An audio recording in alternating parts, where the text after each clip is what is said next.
Selamünaleyküm, herkese hayırlı akşamlar. Ben Doğan Erdoğan, Diyarbakır doğumlu, Türkiye Cumhuriyeti vatandaşı, Türk olarak kayınbabam Tursuncan Ahmet ve baldızım Nazile Tursun hakkında video yapmaya karar verdim. Daha önce 2-3 video yapmıştım. Bugüne kadar herhangi bir gelişme olmadı. Ben gelişme olana kadar, herhangi bir sonuç alınana kadar video çekmeye devam edeceğim. Sesimi duyurmaya devam edeceğim. Sivil toplum kuruluşlarına ve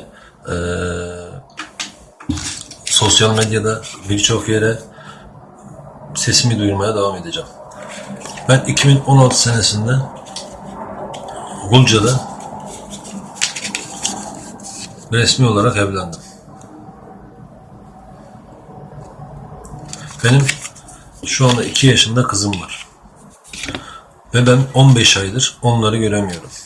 15 aydır ben onları yanına gidemiyorum. Görüşüyorum, ben eşimle görüşüyorum. Kızımla görüşüyorum, telefonda görüşüyorum. Ama vize alıp da gidemiyorum. Defalarca 3-4 sefer İstanbul Çin Konsolosluğu'nda vize başvurusunda bulundum. Kesinlikle vize vermediler. Hatta uyarı yaptılar, bir daha başvurursanız size kırmızı mühür vuracağız diye uyarıda bulundular. Ben önümüzdeki bu ay şu an ayın 5'i 2020 birinci ayın 5'i ben bu ay sonuna kadar inşallah tekrar vize başvurusunda bulunacağım. Vizeyi alırsam yine sosyal medyada paylaşacağım, alamazsam yine paylaşacağım. Kayınbabam Tursuncan Ahmet. 15 aydır kendisinden haber alınmıyor. Baldızım Nazile Tursun. 2 tane çocuğu var. Kendisi ev hanımı. Herhangi bir siyasi, herhangi bir terör, herhangi bir aşırılıkla alakaları yok. Kayınbabam Nazile Tursun baldızım.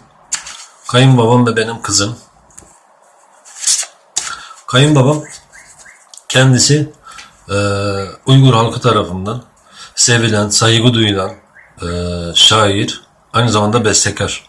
Kendisinin şu anda benim bildiğim hafızamda olan 4 tane parçası, 5 tane şiirinin şarkı olduğunu ben çok iyi biliyorum. Bunlardan biri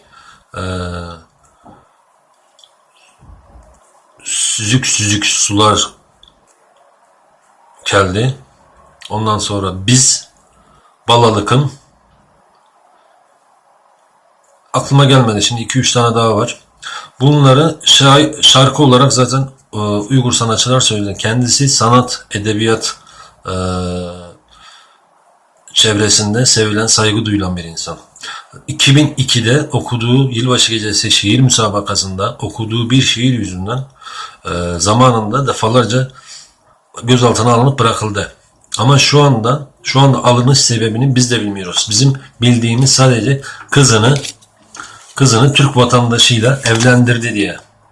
Kızını Türk vatandaşıyla evlendirdi diye. Bizim bildiğimiz bu. Başka herhangi bir sebep bilmiyoruz.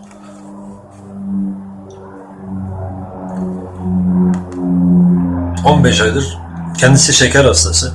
15 aydır kendisinden haber alamıyoruz. Ben bu videolara devam edeceğim.